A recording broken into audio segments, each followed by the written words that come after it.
Bonsoir mesdames et messieurs, bienvenue sur CryptoBams TV. Aujourd'hui, on vous a toujours proposé des bons contenus et encore aujourd'hui, on a encore une bonne surprise pour vous, pour toi, pour nous tous. Aujourd'hui, on va parler d'un site internet qui va permettre de vendre les photos que vous pourriez faire avec votre téléphone intelligent, avec votre téléphone Android. Il suffit seulement d'avoir un téléphone Android capable de faire des jolies photos, une connexion internet et automatiquement vous avez une source de revenus passif. Je dis bien passif. Donc vous pouvez obtenir une source de revenus passif de 500 000 francs CFA tous les fins du mois. Ce n'est pas la magie, c'est réel. Alors, sans tout plus tarder, je vous passe le frère du Sénégal. Il aura l'opportunité de bien vous expliquer de quoi il s'agit. Suivez la vidéo jusqu'à la fin. N'oubliez pas de vous abonner, liker, partager afin que d'autres frères africains puissent être en possession de cette vidéo. A tout à l'heure, suivez bien. Chers frères et sœurs africains, Nangan, parlons aujourd'hui des banques d'images. Pour ceux qui ne le savent pas, une banque d'images, c'est tout simplement un site internet dans lequel vous pouvez acheter ou télécharger gratuitement des images, c'est-à-dire des photos, des dessins vectoriels, de la 3D, aujourd'hui même de la musique et beaucoup d'éléments qui rentrent dans la production audiovisuelle. Il y en a qui sont payantes et il y en a qui sont gratuites. Il en existe plusieurs. Hein? Lorsqu'on demande au prophète Google, lorsqu'on lui fait une requête simple, stock image par exemple, ou banque d'images, alors il nous montre une liste de liens de banques d'images. Alors, puisque c'est Google, hein, il met ceux qui ont payé d'abord et ensuite donc nous avons les Shutterstock, les déposits de photos, les stocks Adobe, etc. qui sont les banques d'images payantes. Et ensuite, peut-être dans la liste, on a les Unsplash, qui est le plus populaire des banques d'images gratuites. Nous avons Pexel, nous avons Pixabay, nous avons Sumo Natal, etc. Alors, une banque d'images, comment ça marche? C'est toi, moi, nous les contributeurs qui postons nos photos qui sont vendues à travers le monde. C'est-à-dire que la photo est vendue sur le marché mondial. Alors, si on prend l'exemple de Shutterstock, Shutterstock a plusieurs trucs, a plusieurs rubriques, genre artiste à la une, collection sélectionnée par nos experts, etc., etc. Et par exemple, si on regarde dans Outdoor Fitness, on verra toute une collection de photos Outdoor Fitness qui sont vendues sur Shutterstock.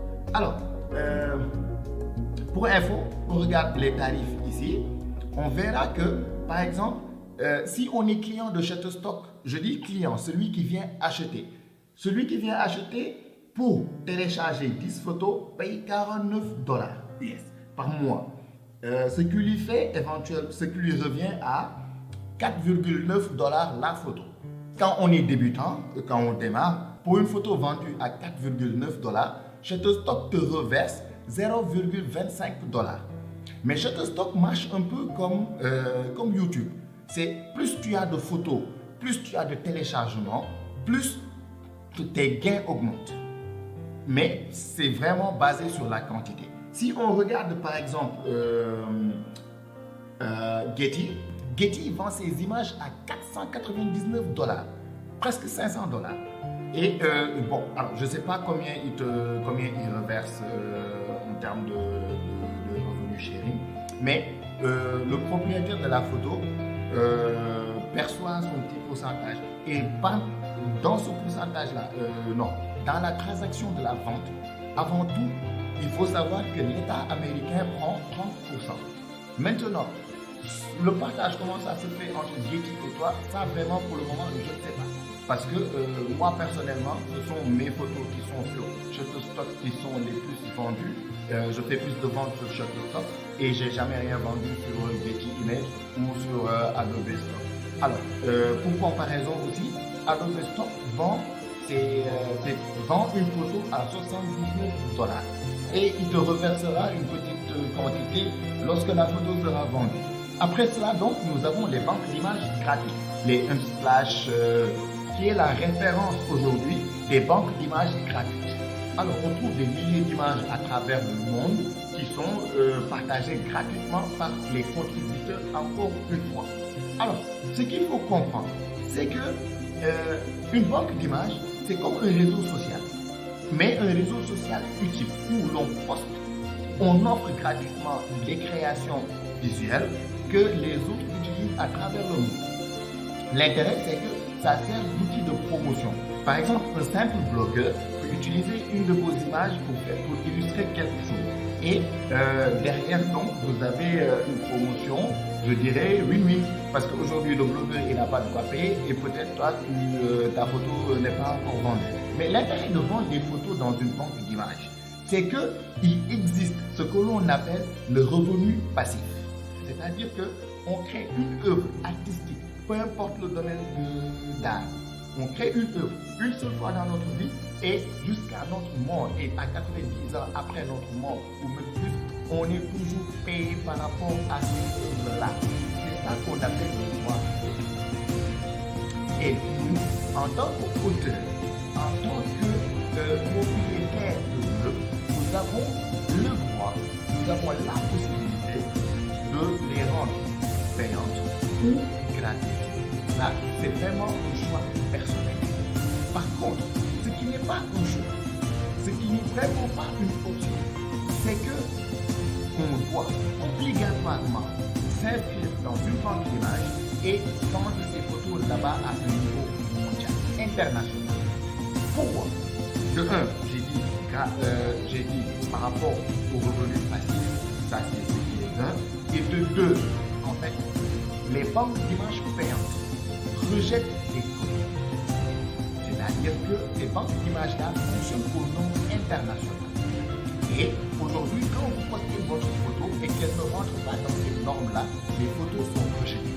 Un des critères, par exemple, c'est que lorsque la photo contient le visage d'une personne reconnaissable et que vous n'avez pas l'autorisation signée de la personne qui apparaît sur la photo, que ce soit un modèle, que ce soit une personne rencontrée au hasard dans la rue. Et chaque banque d'images dispose d'un modèle de contrat qui vous fait signer et fait signer au modèle pour que la photo puisse être validée.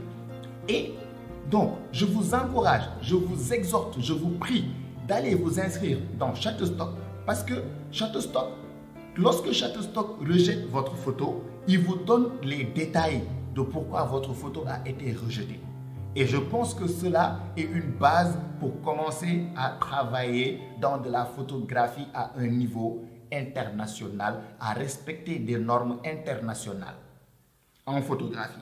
Voilà, donc c'était un rapide survol des banques d'images et de comment ça fonctionne. Et je vous invite, chers frères et sœurs, à vous inscrire au niveau international, dans le marché international. Parce qu'aujourd'hui, quand vous faites par exemple une recherche selon votre pays dans une banque d'images, vous verrez que la plupart des images qui sont dedans ne proviennent pas des locaux de la zone ou de la région. Alors, c'est à nous de faire un effort et de poster dans les banques d'images gratuites et les banques d'images payantes. Parce que la partie payante, c'est pour nous, la partie gratuite, c'est pour les autres. Il faut savoir partager. Sur cela, salam jambe, peace! Can you imagine when the space is gone? Turn our golden faces into the sun. Raising our leaders, we're getting in tune. The music's played by the madman. Forever young, I want to be forever.